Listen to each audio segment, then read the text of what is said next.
Narración por alumna Dariela González Pérez. A continuación escucharás el libro Con ojos nuevos, por Beatriz Casal.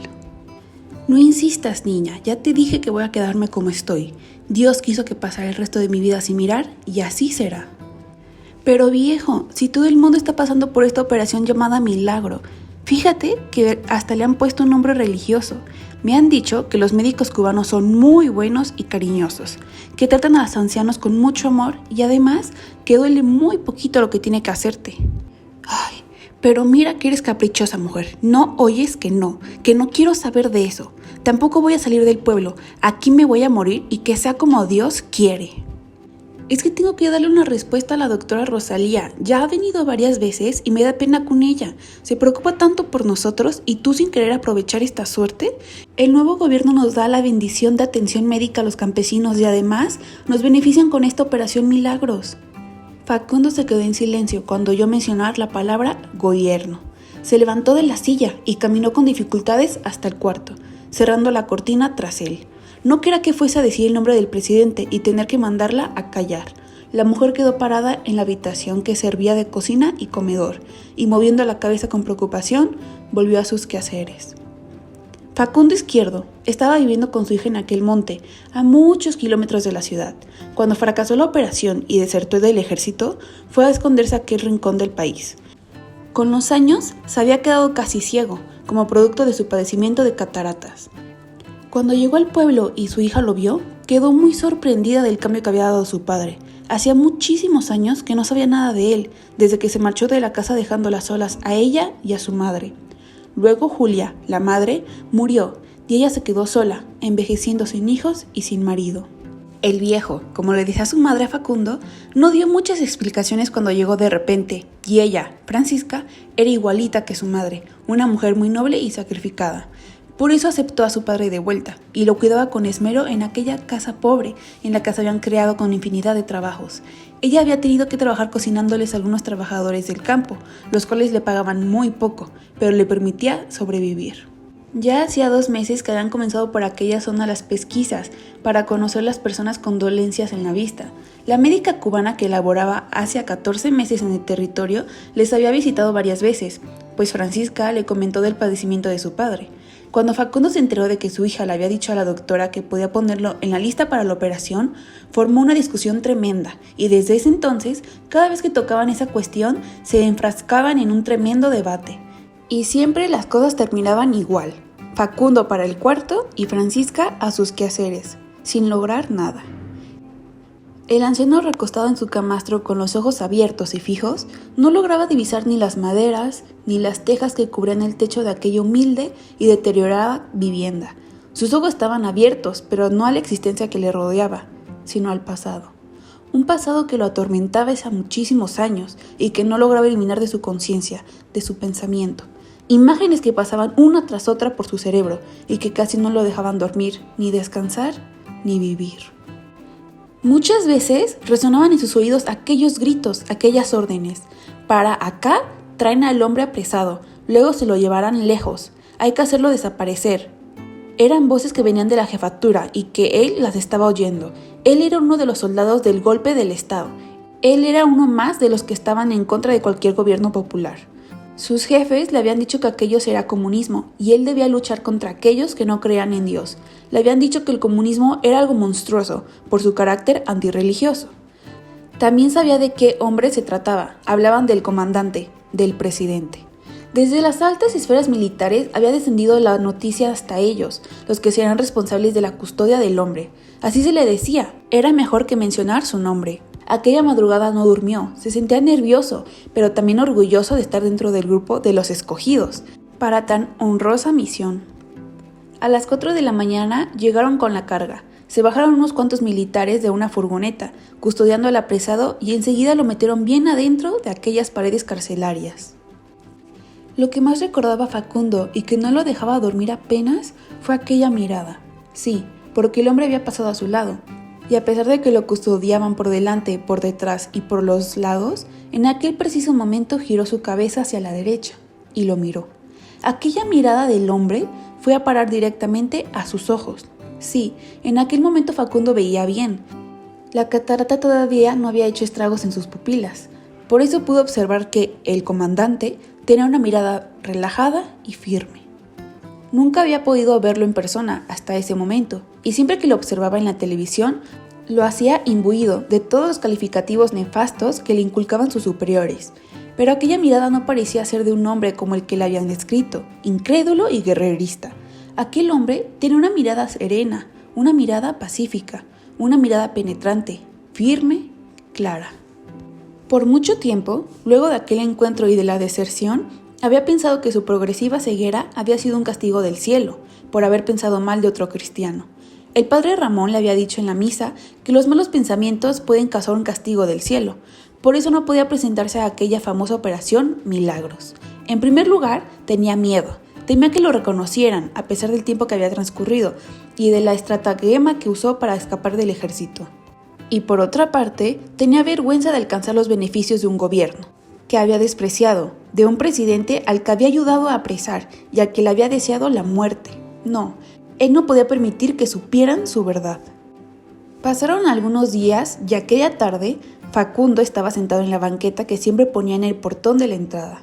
Siempre iba hasta allí a esa hora porque ya nadie pasaba, ya nadie venía a visitar a su hija. Tan ensimismado estaba en sus pensamientos mirando sin ver, sus manos arrugadas y huesudas, que no sintió cuando la mujer alta, delgada y de piel oscura llegó a su lado. Casi saltó de la banqueta cuando divisó apenas su bata blanca y el bolso en su brazo. Sabía que era ella, la doctora cubana. Había oído su voz desde el cuarto, un día en que hablaba con su hija, cuando intentaba que ésta lo convenciera para realizarle el primer diagnóstico y llenar sus papeles para enviarlo a la ciudad. Pero no había tiempo de nada, no tenía forma de huir y tampoco podía hacerle un desaire. La joven lo saludó afable y él respondió sin mirarle a la cara. Ella no perdió tiempo y le dijo sin titubear: «Facundo, qué bueno que lo veo, estoy por aquí de casualidad. Vine a ver una parida en el caserío y mire qué suerte poder encontrarlo». Él no respondió, pero sabía que venía el momento de la propuesta. «Pues sí, Facundo, espero que su hija le haya hablado de la posibilidad que tiene de volver a ver todo este valle tan hermoso». Ella sabía que él conocía el asunto, pero tenía que entrar en el tema de alguna forma. «Pues sí, ya Francisca me comentó el asuntico ese», dijo con voz ronca. «Pero fíjese bien, joven, yo no quiero que me vuelvan a hablar de esa operación, ni de ir a la ciudad, porque resulta que no quiero, y a mí me parece que debe de respetar la decisión de la gente, ¿o no?» «¿Está usted claro, Facundo? No le vamos a obligar a nada», le dijo doctora con respeto. Es que teníamos la idea de que comprendiera lo importante que será curarse, y luego aprender a leer y escribir con la campaña «Yo sí puedo». Facundo se levantó de un salto, y muy indignado le dijo a la doctora: «Óigame bien lo que le voy a decir. Yo sé leer y escribir. Yo no soy un ignorante, así que no se equivoque». Y con torpeza recogió su banqueta y partió rumbo a la casa, dejando a la doctora intrigada.